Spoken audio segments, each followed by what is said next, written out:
বাকি হ্যাঁ, যে কেউ আপনাকে নামাজের জন্য ডেকে দিয়েছে, এর কারণে আপনার নামাজের কোনো ক্ষতি হবে না।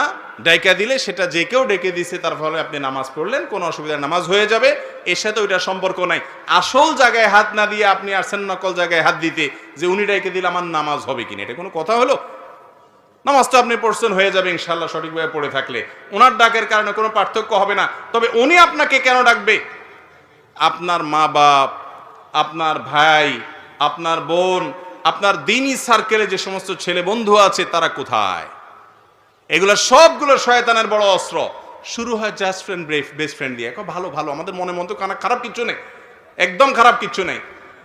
ভাই খুব ভালো করে শুনেন, একটা জায়গায় কারেন্টের তার লিক আছে, ছেঁড়া আছে বিদ্যুতের, সেই জায়গায় হাত দিলে ওই লাইনটা খুব পাওয়ার